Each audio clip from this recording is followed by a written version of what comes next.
చిత్రపటంలో చూపించిన బి అంటే ప్రాథమిక మనసులో ఉండే 3 బాధ్యతల యొక్క 6 గుణాల తీవ్రత చాలా ఎక్కువగా ఉంటే అది తామస గుణం, మధ్యస్థంగా ఉంటే అది రాజస గుణం మరియు చాలా తక్కువగా ఉంటే అది సాత్విక గుణం అని ఇదివరకే తెలుసుకున్నాం.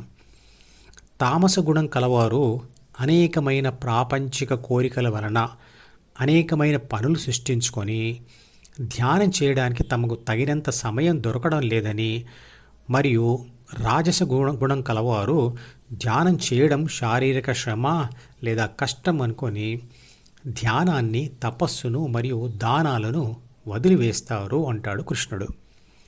కానీ సాత్విక గుణం ఉన్న వ్యక్తులు ధ్యానం, దానం, తపస్సులను ఆసక్తి మరియు ఫలితముల మీద ధ్యాస పెట్టకుండా వాటిని చేయడం తమ కర్తవ్యం అనుకుంటూ చేస్తారు.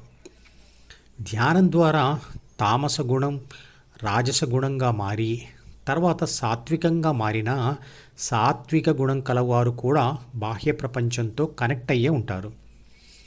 కానీ వారికి కోరికలు అతి తక్కువగా ఉంటాయి. ఆ దశలోనే వారికి ప్రాపంచిక సమర్థత చాలా ఎక్కువగా ఉంటుంది. దానికి కారణం వారిలో మానసిక ఒత్తిడి, భయం, బాధలు తగ్గడం, ధ్యాస తీవ్రత, వైరాగ్యం, స్థిరత్వం పెరగడం లాంటివి కారణాలు. అలాంటి పరిస్థితులలో వారికి ప్రాపంచిక గెలుపులు, గుర్తింపు మరియు సుఖాలు కూడా వస్తాయి. ఆ సుఖాలను అనుభవిస్తూ వాటికి అలవాటు పడి కొంతమంది ధ్యానం ఆపివేసే అవకాశం ఉంటుంది.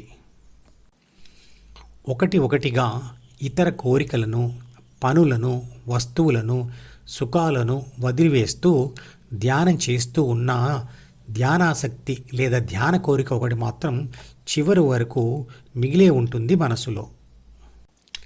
కానీ ధ్యానం పూర్తి అయ్యే దశలో, అంటే అహం మరియు ప్రపంచ సమాచారం మరియు కోరికలు కలిసి ఉన్న ద్వితీయ మనసు నుంచి విడిపడుతున్న సమయంలో ఆ కోరిక కూడా ద్వితీయ మనసుతో సహా తనకు తెలియకుండానే విడిపోతుంది. అదే సన్యాసం. ఆ స్థితిలో వారికి ధ్యానం కానటువంటి ఇతర పనుల మీద ద్వేషం ఉండదు.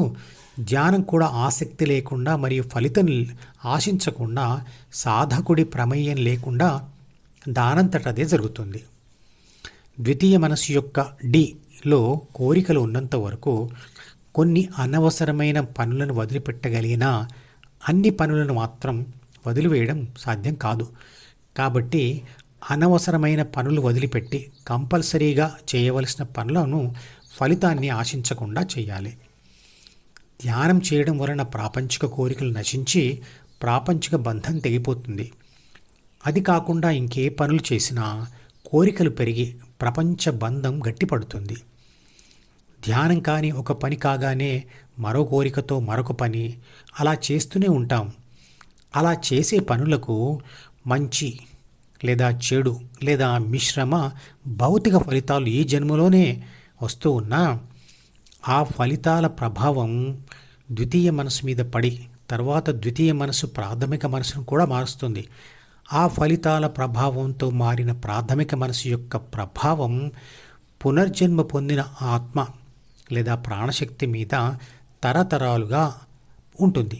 అది ఎలాగంటే ద్వితీయ మనసులోని కోరికలతో చేసిన పనుల మంచి లేదా చెడు లేదా మిశ్రమ ఫలితాలు మనిషి యొక్క ప్రాథమిక మనసులోని 3 బాధ్యతల కోసం ఉన్న 6 గుణాల తీవ్రతను మారుస్తాయి. అంటే 6 గుణాలనే మారుస్తాయి. అలా మారిన గుణాలున్న తల్లిదండ్రుల ద్వారా పునరుత్పత్తి అయిన సంతానమునకు లేదా పునర్జన్మ పొందిన ప్రాణశక్తికి అవి ప్రాథమిక మనసుగా చేరుతాయి.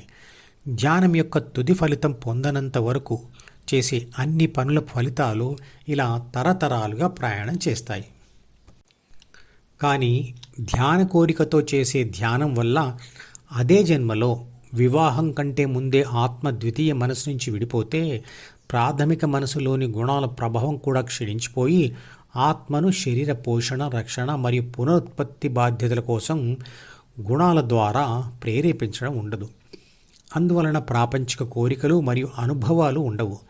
ప్రాపంచిక సమాచారం రాదు మరియు కోరికలు ఉండవు. కాబట్టి ఆ వ్యక్తికి పునరుత్పత్తి బాధ్యత ఉండకపోవడం వలన వివాహం ఉండదు, సంతానం ఉండదు.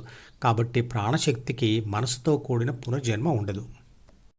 ఈ మధుపదం యూట్యూబ్ ఛానల్ వీడియోని సబ్స్క్రైబ్ చేసి గంట గుర్తును నొక్కి ఆల్ని సెలెక్ట్ చేసి ప్రతిరోజు యూట్యూబ్ ఓపెన్ చేసి అడుగున ఉన్న సబ్స్క్రిప్షన్ బటన్ నొక్కితే అన్ని లేటెస్ట్ వీడియోలు చూడవచ్చు.